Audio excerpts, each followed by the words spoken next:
Kasi pumapasok ito eh. iPad, diretso na yun. Okay. Okay. Salamat, Panginoon. Hallelujah. Let's pray.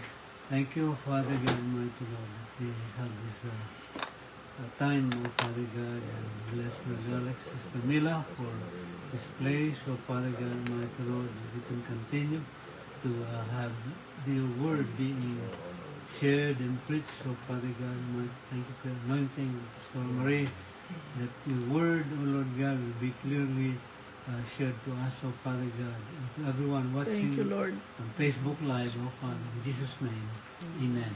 Nakikita ba ako, Miss? Yeah. Okay.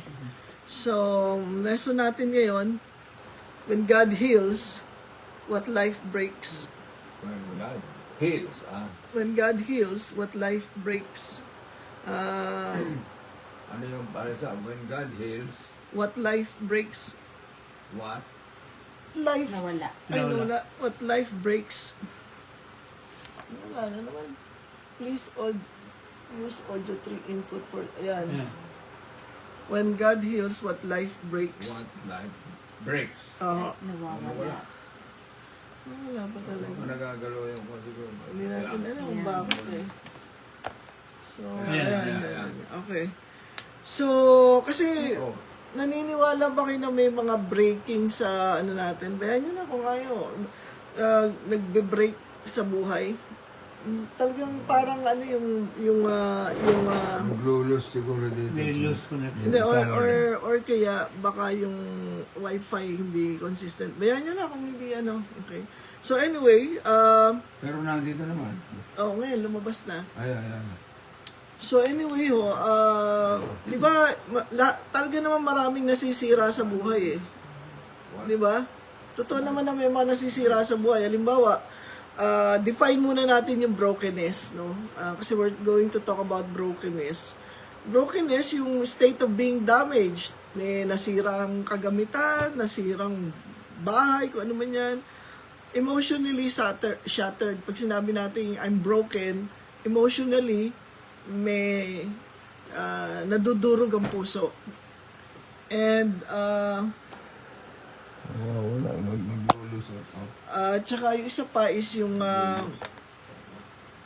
sa spiritual context naman, pag sinabi natin I'm broken, parang we are completely humbled before the Lord. Di ba? Pag sinabi natin, Lord, I'm broken sa inyo, nagpapakumbaba tayo sa Panginoon kasi kailangan nating maintindihan yung para mas maging maayos yung pagkaunawa natin sa kung ano man yung nabe-break. Well, anyway, hindi natin maano eh. So, number one na dapat nating maunawaan is life. Diba? Life inevitably includes brokenness. Kasama sa buhay yung may masira. Agree ba kayo doon? Ha? Kasama sa buhay ang may masira eh.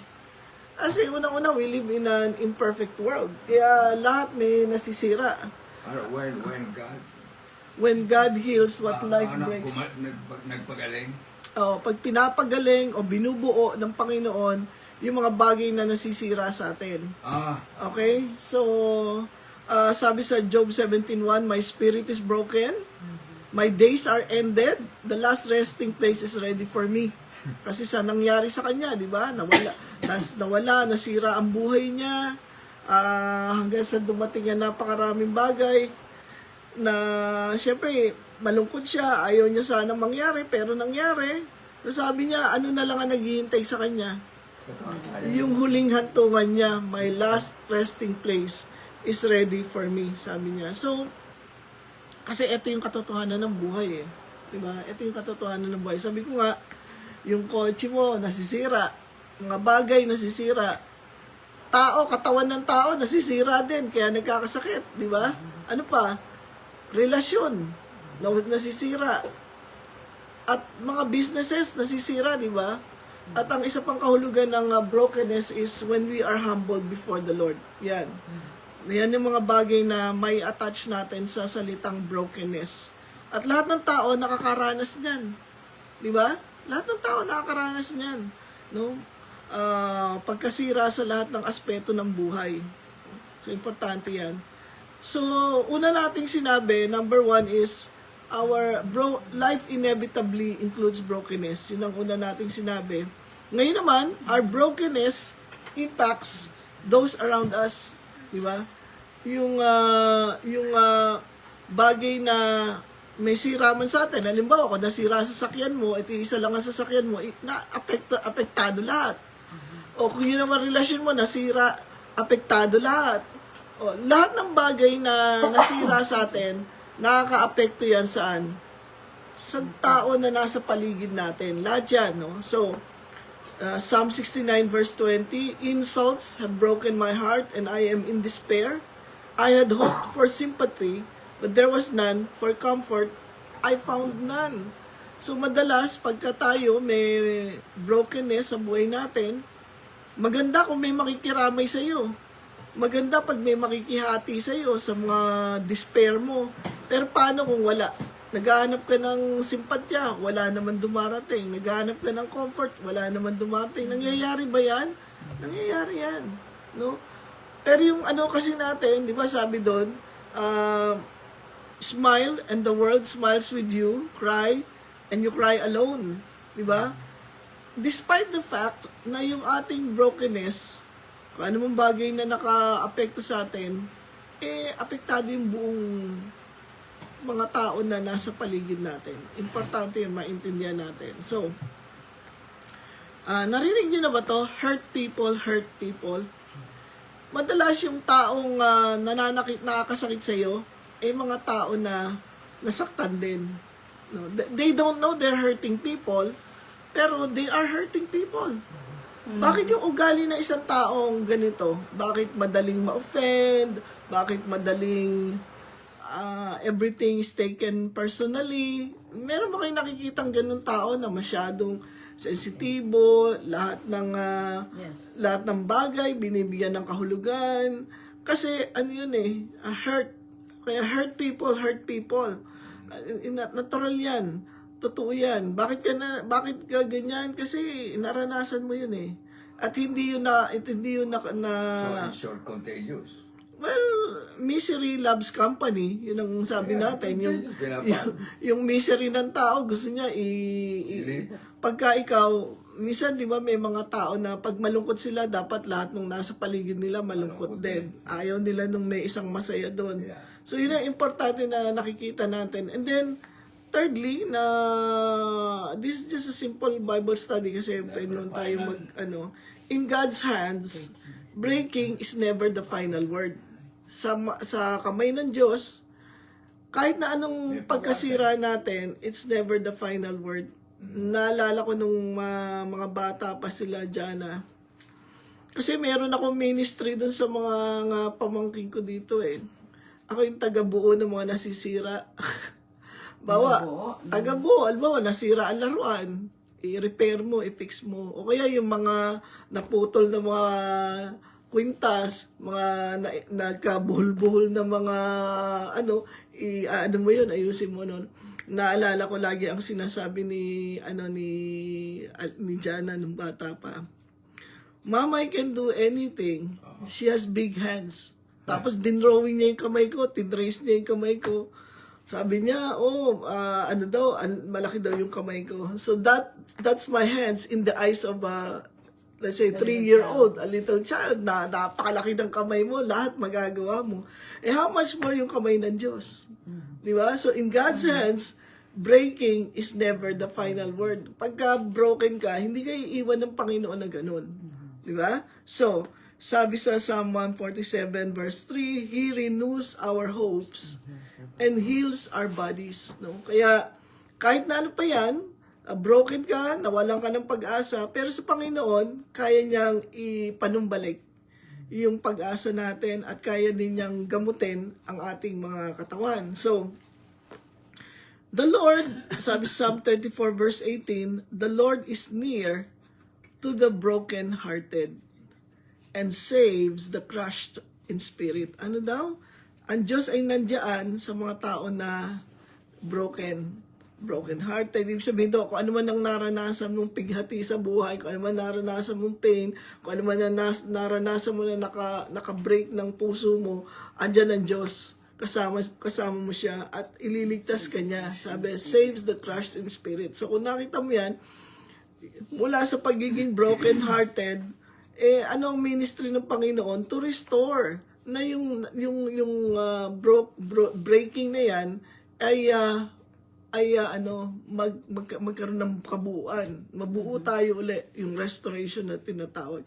So napaka-importante maintindihan natin dyan that breaking is not the final word. Kasi who has the final word? God. God does, no? So sabi sa Isaiah 61 verse 1, the sovereign Lord has filled me with His Spirit. He has chosen me and sent me to bring good news to the poor. O ano ba yung good news to the poor? Ano ang good news sa poor? They are not poor anymore. Yes, di ba? Wala namang ibang good news sa poor eh. Ano ang good news dun sa mga wala? Hindi ka na poor, no? Ano ang good news sa broken-hearted? Healing. Ano ang good news sa captives? Freedom, release. No? Yung mga nasa prison, anong good news sa kanila? Freedom. So sino yan? Yan ang unang sinabi ni Kristo nung siya ay tumayo at nagsalita siya sa synagogue. Synagogue ba o sa temple? Synagogue. Sa synagogue, di ba? So yan ang ministry ng Panginoon sa atin. No? God has filled Jesus with His Spirit at siya ay isinugo sa atin para gawin yan. Bring good news to the poor, heal the brokenhearted, announce release to the captives, and freedom to those in prison. Yan ang ginagawa ng Panginoon, araw-araw, even up to now. Kasi pinadala pa niya ang banal na spirito dito to move in the lives of people. No? So, mahalaga maintindihan natin yan. Now, sabi natin kanina, hurt people. Di ba? Hurt people. O kaya, broken people, break people. No? Pag nasaktan ka, sige, saktan mo rin yung iba. Magiganti ka sa iba. Pero si Jesus, a broken Jesus for a broken people. Amen? That's why He was broken. From head to foot, He was broken. Alam niyo ba yung 39 lashes daw, eto si Brother Alex, Doktor, 39 lashes ni Jesus represented 39 major categories of sicknesses and illnesses. Yeah. Lahat ng klase ng sakit ay pinagbayaran ng Panginoon para magkaroon ng kagalingan. So hindi ang Panginoon nagulat dahil sa cancer, nagulat dahil sa ganitong sakit. Because Jesus was broken for us. Now, Isaiah 53 verse 5, He was wounded for our transgressions. He was bruised for our iniquities. The chastisement of our peace was upon Him, and with His stripes we are healed. Napakaganda nito. Yes. Ano ba yung transgressions? Mga kasalanan. Ano yung iniquities? Mga kasalanan pa rin. So, kasama sa pinagbayaran ng Panginoon, ang mga kasalanan natin, hindi lang yung mga sakit, kasi di ba ang sakit nakaka-break sa atin yan eh. Ganun din ang kasalanan. Nabe-break tayo ng kasalanan. Kaya hindi tayo buo dahil sa kasalanan. Pero sabi diyan, He was wounded for our transgressions. He was bruised for our iniquities. The chastisement of our peace was upon Him. Ano yung chastisement? Yung parusa, kapalit ng ating kapayapaan ay nasa Kanya. Para magkaroon ka ng kapayapaan, may nagbayad nun. Sino nagbayad nun? Si Jesucristo. At para sa ating kagalingan, meron ding naging kabayaran doon. Ano yung kabayaran? Yung mga sugat na tinamo ng Panginoong Jesus doon sa krus ng Kalbaryo. Kaya siya ay kinoronahan ng koronang tinik. Para kung ano man yung mga oppression natin sa mind, kasama yun. Kung nagkakaroon tayo ng mga sakit sa kaisipan, hindi mo malaman kung anong gagawin mo, marami kang problema, sumasakit na ulo mo sa dami ng iniintindi mo, sa dami ng iniisip mo, wala kang kapayapaan, kasama rin yun. He was wounded for our transgressions.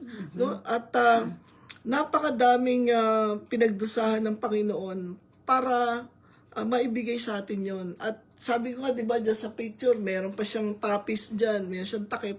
Pero sa totoo, wala siya niyan. Kaya lang yan nilagay para, parang kumbaga, a sanitized Christ, no? Kumbaga, may konti pang decency, no? Pero sa totoong katotohanan nung ipinako siya, wala yan. Utter shame ang tinanggap ng Panginoon. Para saan? Para pagbayaran niya rin.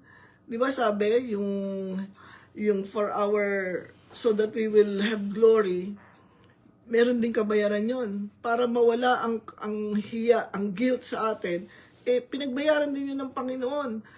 So, ito nga, yung kanyang katawan dyan, buo-buo pa. Pero sa totoo, lasog-lasog na yung katawan niya. Nakita na yung mga buto niya. At sobrang pahirap yung tinanggap ng Panginoon para maibigay sa atin yung wholeness. Kasi pinag-usapan natin, brokenness, di ba? What God heals. When God heals, what life breaks. No? Kaya, kahit na anong aspeto ng buhay natin na meron tayong breaking, sino ba ang magbabayad niyan? At sino nga ang nagbayad? Si Kristo. Naalala ko na naman nung bata pa naman si Alexa, lagi kong binabasa ng Bible story. Ngayon, nung dumating kami dito sa pagpapako kay Kristo, nakita niya yung paa ni Kristo ay nakapako sa krus. Di tinatanong ko siya, sabi ko, Alexa, bakit pinukpok yung paa ni Kristo? Sabi kong gano'n. Kasi nakapako siya. Alam mo kung ano sagot ni Alexa? Kasi wala siyang tsinelas. Kasi yun ang lagi sinasabi ng nanay niya, pag wala tsinelas, pupukpukin ko yung paa mo. Mga bata, natatandaan nila lahat yung sinasabi mo, no? But anyway, kita ninyo, mula ulo, kamay, katawan, hanggang paa, lahat yun, nagtanggap ng kaparusahan sa Panginoon para lamang tayo mabigyan ng kagalingan sa bawat aspeto ng buhay natin, no? And then, sabi dito, 1 Peter 2:24, He Himself. Pag sinabing He Himself, siya mismo. He Himself bore our sins in His body on the tree, that we might die to sin and live to righteousness. By His wounds, you have been healed. So, inulit na yan, by His wounds. Kasi nga, ang kalooban ng Panginoon talaga ay kagalingan para sa atin. And then sabi diyan, He Himself, ano raw ang dinala ng Panginoon sa kanyang katawan? Our sins. Saan ba tayo nagkakasala? Di ba sa katawan? Pag nagnakaw ka, anong gagamitin mo para magnakaw ka? Yung kamay mo. O, pinako ang kamay ni Kristo. Pag nag-isip ka ng masama sa kapwa mo, anong ginagawa mo? Anong ginagamit mo? Yung utak mo gumagana para maggawa ka ng mga masasama sa kapwa mo. Yun, dumanggap ng tinik sa kanyang ulo. Sabi niya, He bore our sins in His body on the tree. For what purpose? So that we might die to sin. Kasi ang kasalanan, may kapangyarihan. So sabi niya, para tayo ay mamatay na sa kasalanan, tinanggap niya ang lahat ng kasalanan doon sa krus. Kaya ang nakapako ay kasalanan nating lahat ang nandiyan nakapako.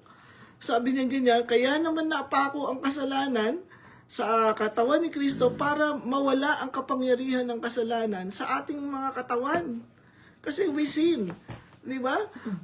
So, sabi niya, at kung mamatay tayo sa kasalanan, at ang kasalanan ay mawala ng kapangyarihan sa atin, ano mangyayari? We will live to righteousness. Habang hindi namamatay ang kasalanan at ang kapangyarihan ng kasalanan sa ating katawan, hindi tayo mabubuhay ng matuwid. Kaya kailangan mamatay yung kasalanan. Kailangan ipako yung kasalanan. Amen? So, maganda ang ng Panginoon. By His wounds, we are healed. We are healed sa kasalanan. We are healed sa mga sakit. Amen. So, napakalaking pagbabayad ang ginawa ng Panginoon sa ating mga kasalanan. So, nakikita nyo nga dyan, buo pa yung laman niya Marami nga lang sugat. Pero sa totoo, ang sabi sa Biblia, hindi mo na siya makikilala bilang tao. Kasi yung balbas niya, pinaghahatak ganyan, na nawala na ng, na-expose lahat yung laman niya. Hanggang yung buto niya, tas yung likod niya sa kapapalo, ano na yung buto niya, nakasama na, at yung kanyang laman, mga nakalaylay-laylay na dyan. Kaya sabi ganyan, hindi mo na siya makikilala bilang isang tao. Tao pa ba yung nakapako sa krus? Hindi na yan tao. Dahil kumbaga nagkaluray-luray na yung katawan ng Panginoon. Ganon ang binata ng Panginoong Hesukristo para lang magkaroon ng kabayaran. Magkaroon tayo ng kalayaan sa kasalanan, binako ang kasalanan sa kanyang katawan upang tayo mabuhay ng may righteousness, pagiging matuwid sa kanya. And then, can you imagine yung pain and suffering na ginawa ng Panginoon na tinis niya para sa ating kagalingan? Kaya lahat ng sakit, katulad bawa masakit paan nyo, yung paa ni Kristo na parusahan ng gusto para magkaroon kayo ng kalayaan. Of course, syempre, hindi natin bakit hanggang ngayon meron pa akong pain? Well, we just keep on declaring our healing. Minsan, yung healing natin, instantly, naranasan nyo. Minsan naman, dahan-dahan, natatanggap nyo. So, but the thing is, by His wounds, you have been healed. So, hindi sinabing by His wounds, you will be healed. Ano sabi? You have been healed. Sa iba, translation, you were healed. So, past tense na ho yun. Past tense na yun. And I'm saying, bakit hindi lahat ng mga pinagdadasal natin gumagaling? Hindi ko rin alam ang sagot, no? But the thing is, it doesn't take away anything. Hindi nababawasan yung katotohanan ng salita ng Diyos na siya ay tunay na nagdusa sa krus ng Kalbaryo para sa kapatawaran ng ating mga kasalanan, para sa malinis tayo mula sa ating mga kasalanan, at ganun din tayo ay mapagaling sa lahat ng ating mga sakit. No? So, importante po yan. So, sabi dyan sa 2 Corinthians 4:8, we are hard-pressed on all sides, but not crushed. Perplexed, but not in despair. Persecuted, but not forsaken. Struck down, o kaya iba broken, but not destroyed. Ibig sabihin, dumadaan tayo sa buhay na parang lahat na lang ng atake nasa iyo di ba? Parang ang dami-dami mong nararanasan. No? Katulad ni Apostol Pablo, kahit saan siya pumunta, no? Siya nagsasabi niyan na kahit saan siya pumunta, merong mga tao na gusto siyang patayin, meron siyang paghihirap, nakulong siya, lahat na. Sabi niyan, hard-pressed. Parang tinutulak ka na ma-pin down ka, pero sabi niya, not crushed. No? Hindi pa rin tayo durog. Kahit na maraming umatake sa paligid natin, hindi pa rin tayo durog. At sabi doon, perplexed. Minsan, naguguluhan tayo sa buhay natin, but not in despair. No? Parang yung minsan, pag sinabi mong in despair ka na, gusto mo na mamatay. Yun. Pero sabi niya, hindi tayo dapat umabot doon. No? Persecuted but not forsaken, kasi hindi na, di ba? He will never leave us nor forsake us. Kaya we are not forsaken. At kahit na minsan bumabagsak tayo, we are not destroyed. No? So, kasi nga yung sinabi natin kanina, in God's hands, breaking is not the final word. Who has the final word? Siyempre, ang Panginoon, di ba? So, ulitin natin, no? When God heals, what life breaks. Kasi, there is breaking in life. No? Number one, life inevitably includes brokenness. Kahit na ayaw natin, mayroong masisira at masisira sa buhay. Physical, material, emotional, at kahit spiritual. So, lahat yan, may brokenness. No? Pero sabi niya ganyan, nung isang kanta, sabi niya, in the breaking, he discovered God's love. No? Kumbaga, kahit na maraming breaking, sino yun? Si Job, nakikita natin na broken ang buhay niya, every area of life. Pero, anong sabi niya? Ganyan talaga yung buhay eh. I will comfort as gold. Hindi, di ba? Yun talaga ang buhay. Yeah. Kasi we live in an imperfect world. So talagang may brokenness. May masisira at masisira. Nung araw, pag may namatay na halaman, nalulungkot ako eh. Pero ngayon sinasabi, yung sa mga inaalagaan kong halaman, pagka merong namamatay, nalulungkot ako eh. Pero naisip ko, tao nga namamatay eh. Ito pang halaman. So, ganun talaga eh, di ba? Tao namamatay, yung pang mga halaman, yung pang mga alaga mong... Inevitably. Yeah, inevitably, meron talagang brokenness. Yan ang tanggapin natin sa buhay natin. Pangalawa, our brokenness, sabi nga natin, impacts those around us. Pagka broken ka, apektado yung mga kasama mo sa bahay. Kahit na ano pa yan, kahit physical yan, emotional yan. Pag emotionally broken ka, miserable yung mga taong kasama mo. Di ba? Dahil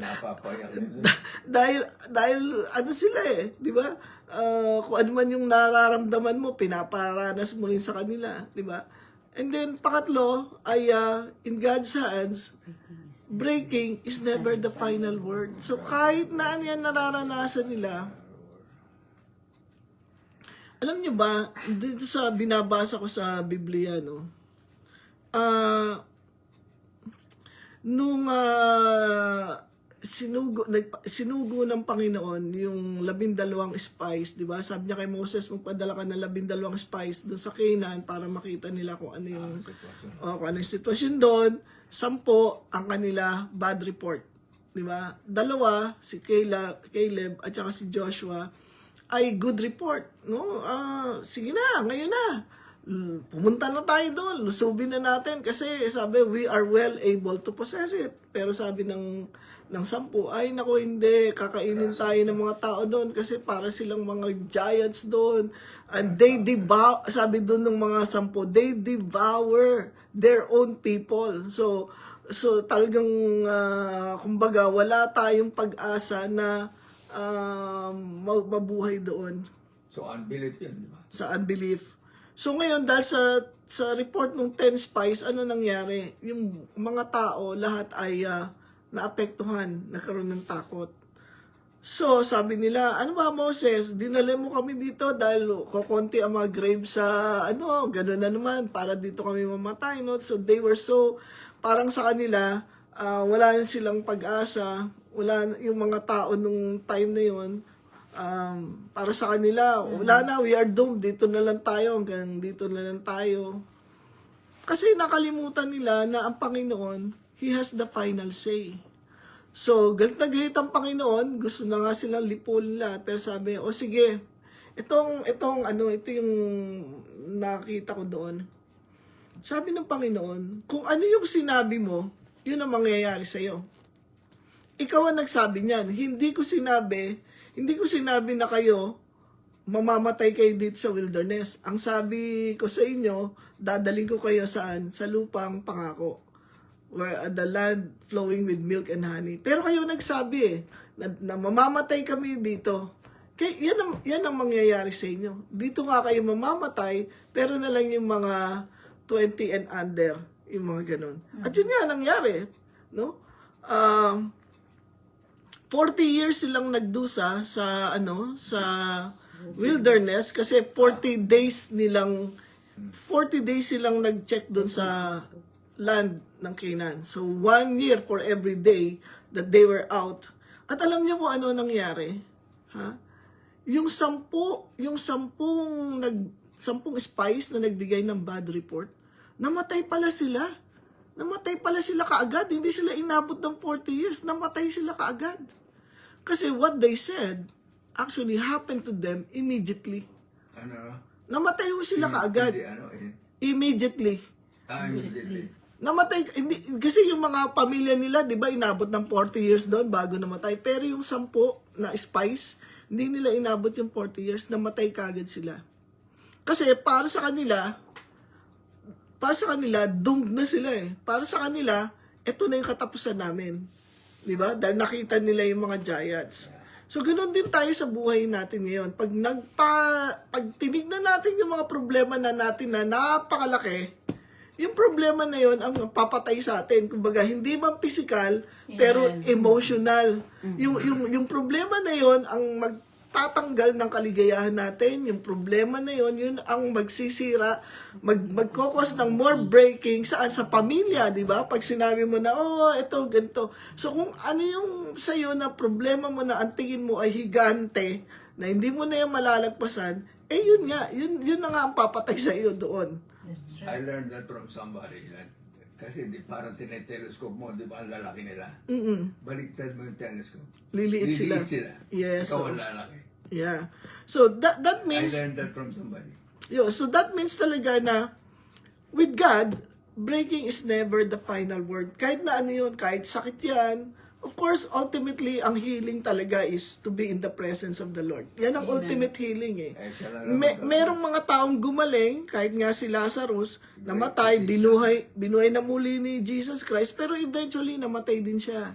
So, ganun din tayo, kahit na napagaling tayo ng sakit, eventually, we will go and face our Maker. So, but then again, alam mo, ito yung sinasabi, breaking is never the final word. Kaya kahit na ano yung nangyayari sa atin, na feeling natin, nanghihina tayo, that's not the final word. God has the final word. Amen? So, ito yung final natin bago kayo magtanong. No? Isaiah 41:10, do not be afraid, sabi ng Panginoon through Isaiah, I am with you.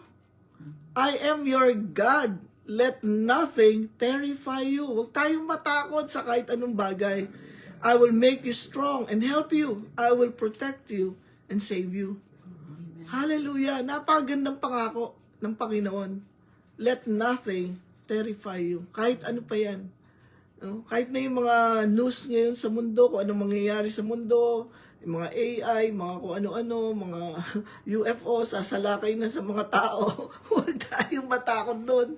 Kasi, andyan ang Diyos, sabi niya, do not be afraid, I am with you. Amen. No? So, napakagandang pangako. Ano ang topic natin? When God heals, what life breaks. May masisira, pero may nagbubuo. Sino yun? Ang Diyos. No? Kahit anong masira, pwedeng buuin ng Diyos. Repair this. Hindi lang. Restoration. Turn it around. Talagang hindi lang good. Hindi lang talaga, di ba may sabi, good as new. Pero talagang ang Lord, He made new. Hindi lang good as new. He really made it new. So I have also I learned that from somebody also from reading other books. Every time I fall, He catches me. Yes. And every time I'm downhearted, He lift me up. Yeah, sabi niya, a righteous person falls 7 times and 7 times he rises up. Lagi kasi yung kamay ng Diyos nandyan para ano tayo, angatin niya tayo, iangat niya tayo. He is the glory and lifter of our head. Pag yung ulo natin mabigat dahil sa problema, sino raw ang nagtataas ng ulo natin? Ang Panginoon. No? He is the glory and the lifter of our head. That encourages me. Yeah. Yeah, especially in our times today. Parang ang dami-daming bagay na nakaka-discourage sa atin, nakaka-affect sa atin, di ba? Pero God is always God always has the final word in our life. No, hindi circumstances eh. Hindi siya magdidikta na hanggang diyan ka na lang. Ang Panginoon talaga, meron siyang paraan para sa atin. Why are you downcast, O my soul? Put your hope In God. Yeah. Pag naalis yung hope, everything is done. Yes, totoo yun. Kaya, ano nga ba yung hope? Confident expectation of So, good. di ba, faith, hope, and love? Yeah. Kung wala kang love, meron ka pang faith, meron ka pang... Ano confident expectation? Ang hope po, ang meaning ng hope is confident expectation of good. Kaya kayo, pag sinabi niyong nawala na kayo ng hope, wala na kayong inaasang maganda o mabuti na mangyayari. Wala nang mabuting aasahan. Yun ang nawala ng hope. Pero hanggat meron ka pang inaasang something good is going to happen, that is hope. Yeah. Di ba? Sabi ko nga yung mama ko when they were going through yung naumpisa ng kanilang buhay, Hinahanap pa nila kung saan sila aasenso, kung anong business ang gagawin nila para umasenso sila.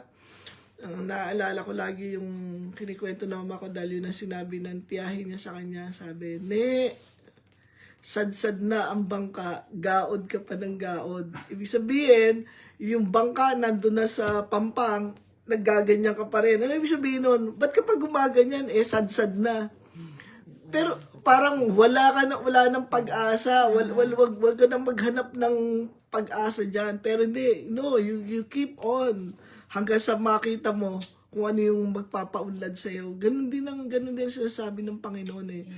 He has the final say. Kaya with God's hands, breaking is not the final word. Kaya sa nagkasakit ka, nalugi ka, na emotionally drained ka, kahit ano pa yan, God is still working in our lives, no? God is at work in us, no? Para both to will and to do according to His good pleasure. And then, ano sasabi niya, Romans 8:28, God causes all things to work together for our good to those who love God and are called according to His purpose. Kaya lagi na isipin natin, no? There's all healing comes from brokenness. Kahit na broken tayo, meron pa ring healing na available sa atin sa pamagitan ng Panginoon. Amen. Yun ang maganda. So, meron po ba kayong tanong o gusto niyo idagdag sa ating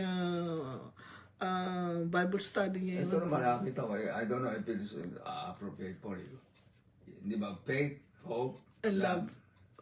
If you have no faith, you still have hope. You still have love. Correct? Yeah. Wow. Ano tawag doon? Faith, hope, and love. You don't have love, but you still have this too. Pero pag nawala yung hope, everything collapse. Nawala lahat eh. Well, Nawala ka ng hope. Yung dalawa, bagsak na lahat. kasi pag tinignan nyo kasi yun, okay yung observation nyo na gano'n. hope.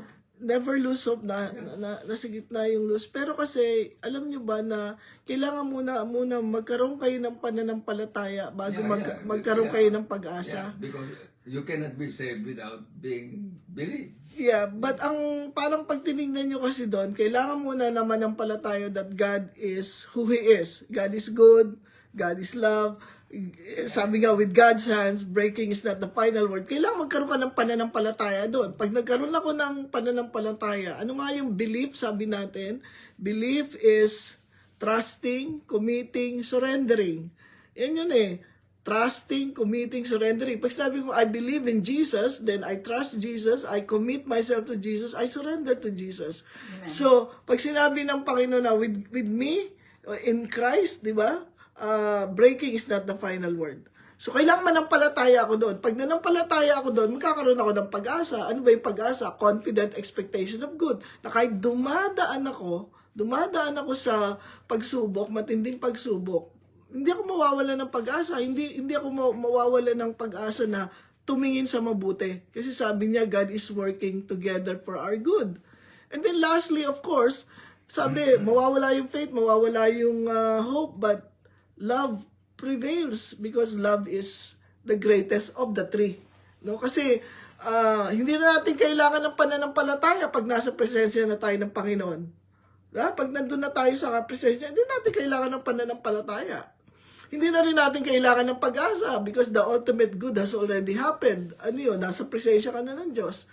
Pero yung love, it will continue.